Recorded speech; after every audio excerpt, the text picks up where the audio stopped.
안녕하세요. 지혜의 독서입니다. 제가 이번에 읽은 책 3권은 모두 가즈오 이시구로의 책입니다. 가즈오 이시구로는 2017년도에 노벨문학상을 수상한 작가입니다.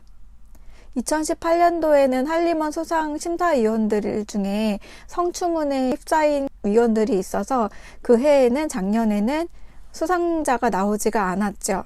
그래서인지 더 오랫동안 노벨문학상 수상자로 이렇게 회자가 되고 있는 것 같습니다. 저는 상 받은 작가라고 해서 무조건 훌륭한 작가라고는 생각하지 않습니다. 그래서 이 작가의 경우도 훌륭할 거다라고 기대해서 읽었다기보다는 궁금해서 읽게 되었습니다. 제가 앞서 말씀드렸듯이 3권의 책을 읽었는데 가즈오 이시구로의 책 중에서 가장 유명하다고 생각되는 책 3권을 읽었습니다. 출판 순서대로 말씀을 드리면 1989년도에 출간된 남아있는 나날, 그리고 2000년도에 출간된 우리가 고아였을 때, 그리고 2005년도에 출간된 나를 보내지 마, 이렇게 3권입니다. 제일 먼저 가장 빨리 출간된 남아있는 나날을 이번에 리뷰하도록 하겠습니다. 살다 보면 신념에 배신당하는 일이 많이 있습니다. 역사적인 일, 정치적인 일, 이렇게 커다란 이데올로기가 아니더라도 나는 열심히 살았는데, 내가 옳다고 생각하는 것을 위해서 살았는데, 이렇게 열심히 살았지만 나중에 뒤돌아봤을 때 내가 추구했던 것이 허망한 것으로 드러나고 옳았다고 믿었던 것이 그렇지 않을 수가 있습니다. 내가 바랬던 것이 허상이고 잘못된 이상향의 추구였을 수가 있습니다. 그래서 때가 되면 어느 날 문득 잘못 살았다라고 생각되는 때가 있습니다.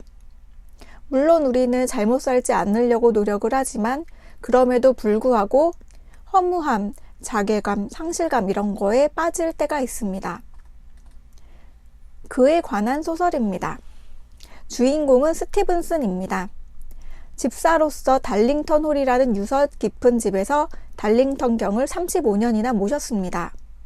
그 시대에는 1차 대전, 2차 대전 그렇게 전쟁이 일어나던 때로 영국이나 독일, 미국 등 강대국들의 대신들이 대저택에서 물밑외교를 펼쳐서 실질적인 국가 정세를 이끌어가던 시대였습니다. 달링턴 홀도 바로 그런 곳이었습니다. 그는 최고 수준의 집사였습니다. 아버지도 집사로서 훌륭한 집사였고 아들인 자신도 아버지를 따라서 그리고 그 자신의 기준에 따라서도 훌륭한 집사로 살고 싶다는 그런 소망으로 늘 품위를 생각하고 올바른 집사의 길을 고민하면서 최고의 집사로서의 그런 커리어를 쌓아갑니다. 3년 전에 달링턴 경이 죽고 미국인인 패러데이 씨가 새로 달링턴 홀의 주인이 되었습니다. 그러면서 그는 이제 패러데이의 집사가 되어 있습니다. 그는 달링턴 경 밑에서 집사로 있었던 것에 자부심을 갖고 있으면서도 어쩐지 달링턴 경을 섬겼다는 말을 대외적으로 하는 것을 꺼리는 그런 꺼리는 뉘앙스를 풍깁니다. 나이가 많이 든 그는 새로 주인이 된 패러데이의 유머에 적응을 잘 못합니다. 늘 진지하기만 해서 그런 농담에 도대체 어떻게 받아쳐야 하는지 아주 난감해서 주인을 위해서 유머란 무엇인지 고민하고 유머 실력을 키우려고 노력을 합니다. 그러던 어느 날 패러데이가 8월, 9월 휴가를 떠나는 동안 스티븐슨에게도 휴가를 주면서 여행을 다녀오라고 합니다. 멋진 차를 내주면서 말이죠. 그것을 계기로 오래전에 달링턴 홀에서 자신과 함께 근무했던 켄턴 양을 만나보러 가게 됩니다. 그렇게 떠난 여행 중에 일어나는 일들, 여행지에서 문득문득 생각나는 과거의 일들, 그런 일들이 이 책의 줄거리입니다. 크게 2가지입니다. 그가 왜 달링턴 경을 섬겼다는 것을 말하는 것을 꺼리는지, 그리고 2번째, 켄턴 양과는 어떤 관계였는지에 대해서입니다. 이제부터 말씀드리려고 하는 부분은 결론 부분으로서 스포에 해당됩니다. 달링턴 경은 순수하고 열정적인 사람이었지만 너무 순진했던 탓인지 독일의 나치주의에 일조를 하고 말았습니다.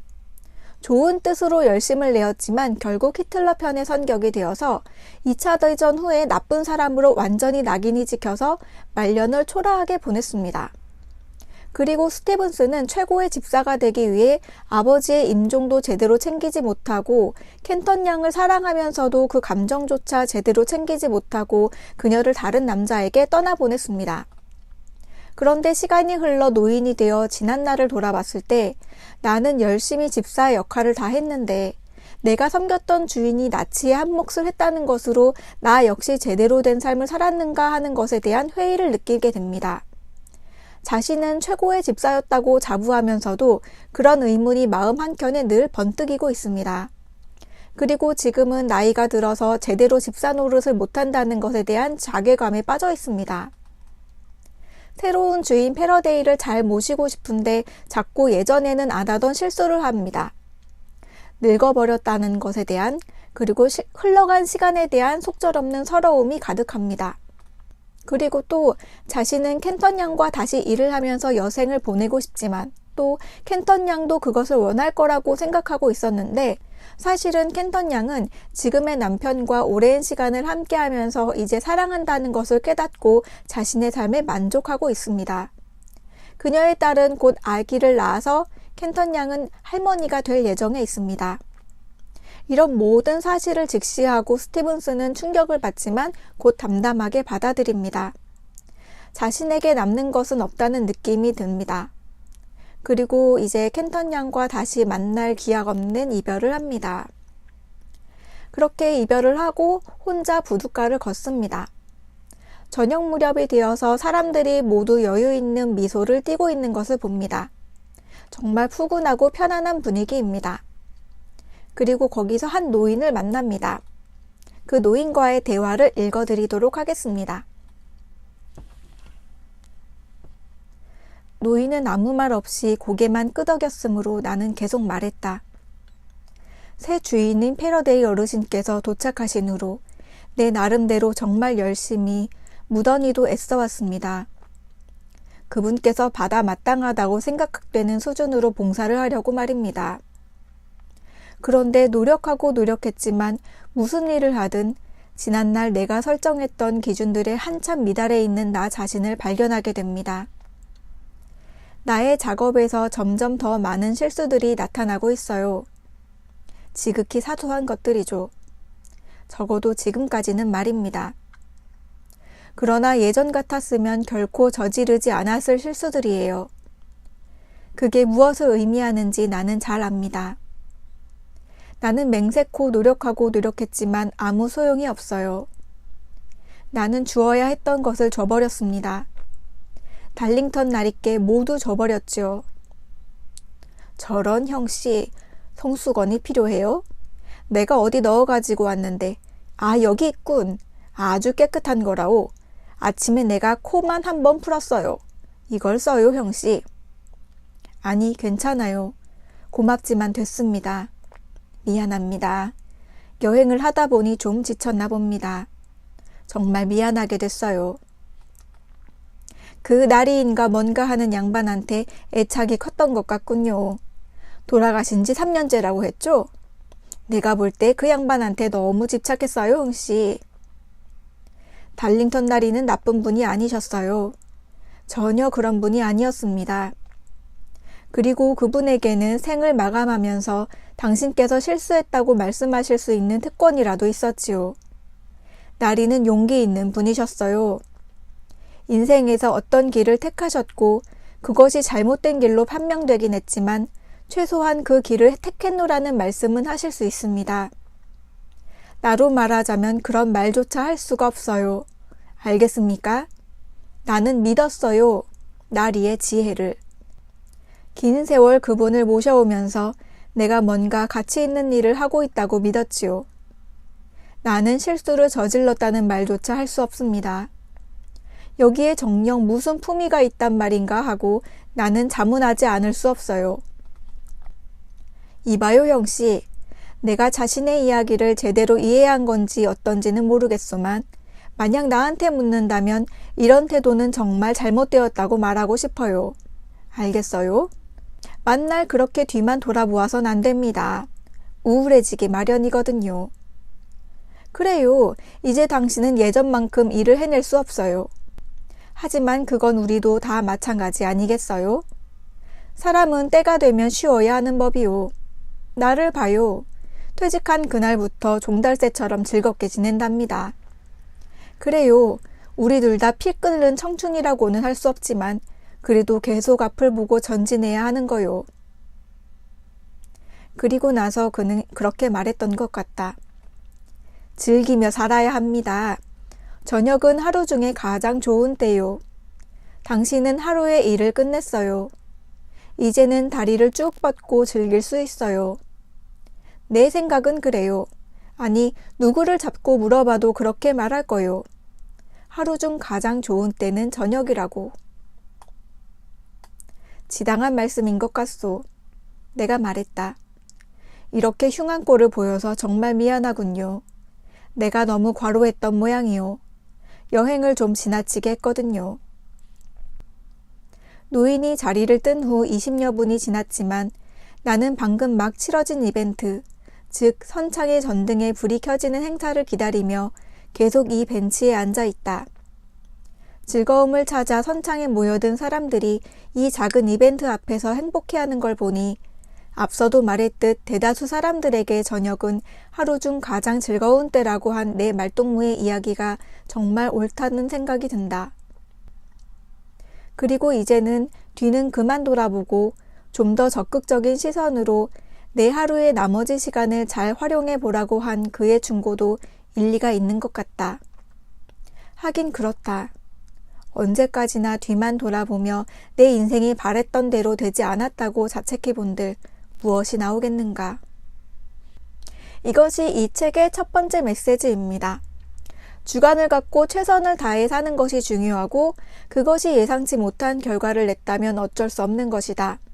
거기 얽매여서 한탄하며 남은 생을 보내서는 안 된다. 방향이 잘못되었다면 언제든 돌이켜 다시 나아가면 되는 것이고 그것이 너무 늦었다고 생각이 된다 해도 늦으면 늦은 대로 해질녘의 때를 즐기듯 인생의 여유를 가지면 된다. 그리고 두 번째 메시지는 유머입니다. 우리 삶에는 유머가 필요합니다. 스티븐스는 노인과 헤어져서 선창에 불이 들어오는 모습, 서로 모르는 사람들이면서도 삼삼오오 모여 웃으면서 대화 나누는 모습을 지켜봅니다. 그 대목을 마지막 대목인데 읽어드리도록 하겠습니다. 나는 지금 한데 어우러져 즐겁게 웃고 있는 그들을 바라보고 있다. 사람들이 모여 이렇게 금방 이토록 따뜻한 분위기를 만들어낼 수 있다는 것이 신기하다. 어떻게 보면 이 사람들은 그저 다가올 저녁에 대한 기대로 엮여 있을 뿐이다.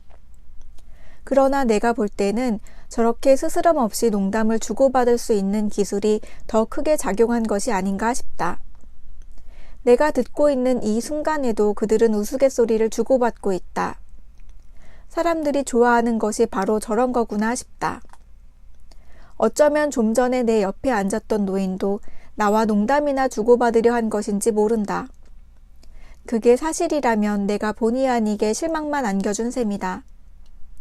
이제 정말 이 농담의 문제를 좀 더 진지하게 생각해야 할 때가 된 것인지도 모른다. 생각해보면 탐닉한다고 해서 크게 어리석은 것도 아니다. 농담을 주고받는 것이 인간의 따뜻함을 느끼는 열쇠가 될 수 있다면 더더욱 그렇다. 한 걸음 더 나아가 전문가에게 농담은 결코 터무니없는 의무가 아니라 주인의 입장에서 얼마든지 기대할 수 있는 의무라는 생각마저 든다. 물론 나는 농담의 기술을 발전시키고자 이미 많은 시간을 투자해왔지만 내 모든 역량을 바쳐 농담이라는 이 직무에 접근한 적은 없다고 할 수 있다. 그러니 내일 달링턴 홀로 돌아가면 새로운 각오로 연습에 임해야 할 것이다. 다행히 패러데이 어르신은 아직 일주일 더 있어야 돌아오신다. 그래서 내 주인께서 돌아오실 그쯤에는 그분이 흐뭇하게 감탄하실 수 있는 수준에 이르러 있으면 좋겠다. 네, 우리의 스티븐스는 마지막까지 농담을 의무로서, 책임으로서 여기면서 연습해야겠다고 생각하고 있군요. 삶은 한 번뿐이고 죽을 때까지 이어집니다. 살아있는 그 시간들이 중요하고 의미가 있습니다. 스티븐슨에게 잘못이 있다면 맹목적으로 주인이 무조건 옳다고 생각하고 따라간 것입니다. 하지만 그것 또한 그의 신념이겠죠. 언제나 우리는 자신의 신념을 점검해야 합니다. 그리고 나서 최선을 다해야 합니다. 스티븐스는 최선은 다했지만 신념에 대한 점검이 부족했습니다. 하지만 늦지 않았습니다. 언제나 깨달았을 때 방향을 고치면 됩니다. 삶에 그런 여유와 농담은 필요합니다. 만약 이건 아닌데 했던 때가 스티븐슨처럼 인생의 황혼기라고 할지라도 남아있는 나날 동안이라도 자신이 옳다고 생각하는 것을 다시 살면 됩니다.